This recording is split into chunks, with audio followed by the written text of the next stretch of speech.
Hola y bienvenidos. Hoy vamos a analizar una de las reglas de oro de la ciencia. Esa línea, a veces muy fina, que separa una teoría rigurosa de una idea que, aunque suene bien, no es más que especulación.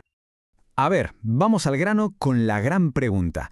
¿Qué es lo que de verdad hace que algo sea científico? Y no, bueno, una simple opinión o una historia bonita. Esta es la cuestión clave que lo mueve todo.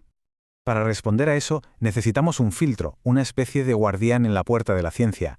Y aquí es donde entra en juego el filósofo Karl Popper, con un concepto fundamental. Y su idea es la falsabilidad. Suena técnico, pero en el fondo es muy sencillo.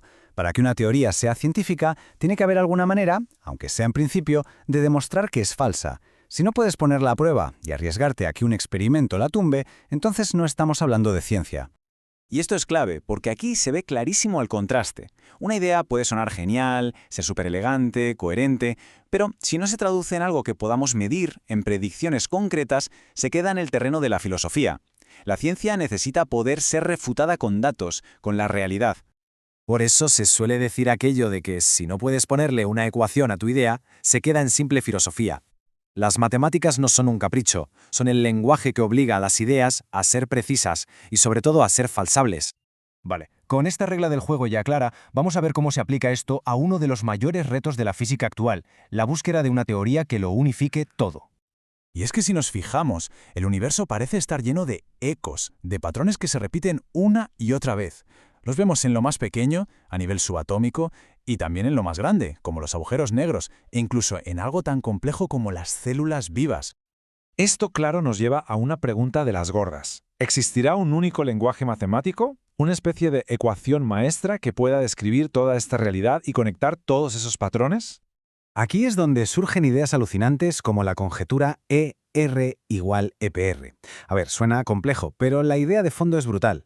Sugiere que dos cosas que parecen no tener nada que ver, la extraña conexión a distancia entre partículas cuánticas y los agujeros de gusano, son en realidad la misma cosa vista desde dos ángulos diferentes. Y lo fundamental es que hay un soporte matemático que intenta demostrarlo. El problema es que, a día de hoy, la física está fragmentada. Como vemos aquí, tenemos un conjunto de reglas para el mundo cuántico, otro para la gravedad a gran escala y otro para la termodinámica. Funcionan de maravilla en su propio terreno, pero no hablan el mismo idioma. No hay una teoría que las abarque a todas. Y no es que no se intente, ¿eh? Hay otras propuestas, como la de Eric Berlinde y su gravedad entrópica, que sugiere que la gravedad quizás no sea una fuerza fundamental, sino algo que emerge de las leyes de la termodinámica. Son intentos de tender puentes, pero el reto de crear un solo modelo que sea falsable sigue siendo gigantesco. Pero, un momento, ¿y si el problema no está solo en las ecuaciones? ¿Y si la dificultad está en nuestra propia forma de pensar, en cómo concebimos las interacciones? Pensemos un poco en esto. Podemos clasificar cómo funcionan las cosas en el universo. Hay interacciones binarias, de dos en dos, como la gravedad entre la Tierra y la Luna. Luego hay interacciones terciarias, donde hace falta un tercero para que ocurra algo. Y finalmente están los fenómenos colectivos, que solo existen cuando hay muchísimos elementos juntos. Y en esta tabla se ve muy claro. Estamos muy acostumbrados a pensar en interacciones de dos elementos, las binarias. Pero los fenómenos más complejos y fascinantes, como la temperatura, la vida o la propia consciencia, son propiedades emergentes. La temperatura no existe para una sola partícula. La vida no existe en un par de moléculas. Necesitan toda una red para surgir. Esto nos lleva de cabeza a la última reflexión, que es quizá la más profunda. ¿Es si nuestra manera de ver el mundo está limitando lo que podemos entender? O sea, ¿es posible que tengamos una especie de miopía cognitiva? ¿Que estemos programados para reducir realidades que son redes complejas a simples pares de causa-efecto o sujeto-objeto? Y hay buenas razones para que pensemos así, ¿eh? Nuestro propio lenguaje se basa en pares, sí o no, arriba o abajo. Los modelos más básicos de la física empiezan con el problema de los dos cuerpos.